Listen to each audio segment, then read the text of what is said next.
So this is really, really, really sad news coming out today that Warner Brothers Games, while not shutting down the entire operations, is shutting down 3 studios, and those include Monolith that I want to talk about.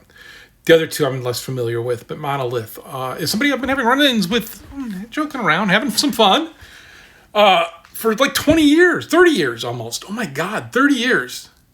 And now they're just going to be just tossed aside because of management. Because they're doing game restructuring, but really it's management's fault. And if you don't know them as well as I do, like if you don't wonder if you should probably first look up to see if Jason Hall's still alive or not. Is he? I don't know.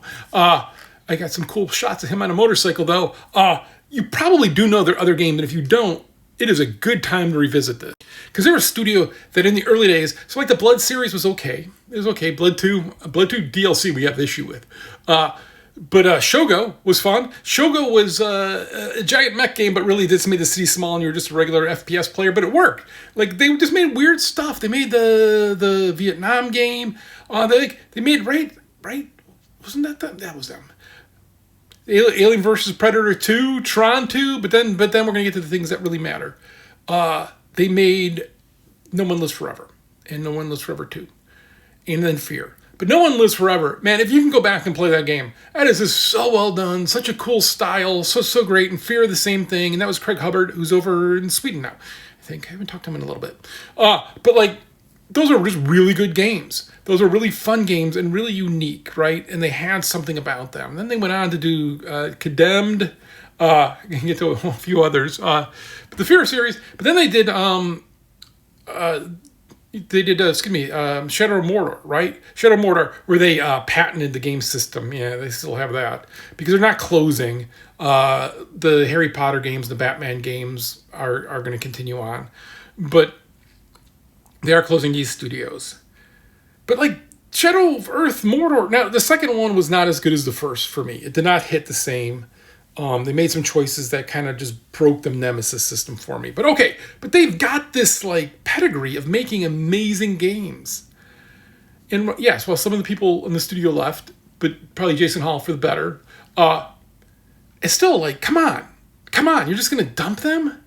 That hurts. It really just does. This bums me out. They have such a long history and so many great games. Excuse me, and now just gone. One of their games, Matrix Online. Matrix Online was their attempt at an MMO, right? Am I getting this wrong? I'm going to go with it that I'm getting this right. And one of the things was that occasionally you would actually be playing with a real human on the other side that was manning it. And that kind of made it like, are you in the Matrix or not? Which inspired me and Eric to want to make a video game that where you were in prison and you'd be talking to actual prisoners because prison labor is cheap.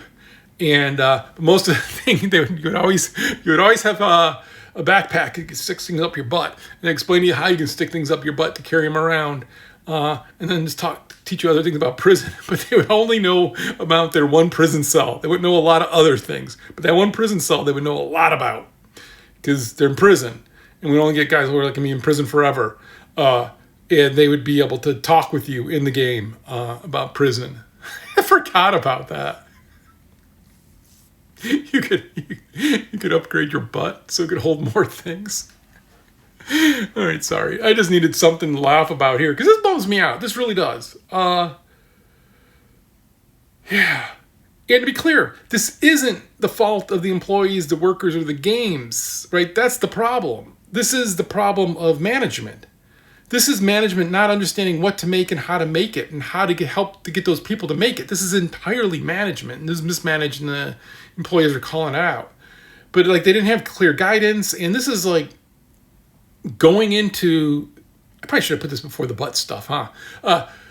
This is going into this environment though, where you either have to be able to make things cheap enough that you can get your return on it, something like Harry Potter, or it's got to be something that can be games as a service that you can get your money over a long period of time and you can put a ton of money into it. And they were like neither nor. And it just really bit them. And this is all management. This is not the people working there. This is Seattle Space Studio. I'm feeling for anybody losing their job today. This is pure mismanagement.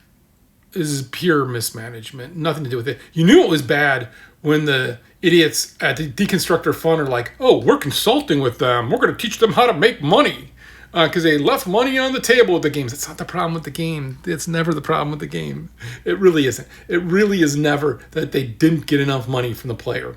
If you look at all the big successful companies like Riot and Valve, they're always leaving money on the table, and it drives these guys nuts because they could be making so much more money.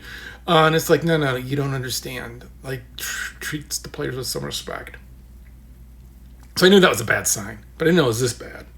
That hurts. That sucks. Wonder Woman was canceled. I don't know much about that. Yeah. I don't know, man. I really should have saved the butt stuff for the end, though.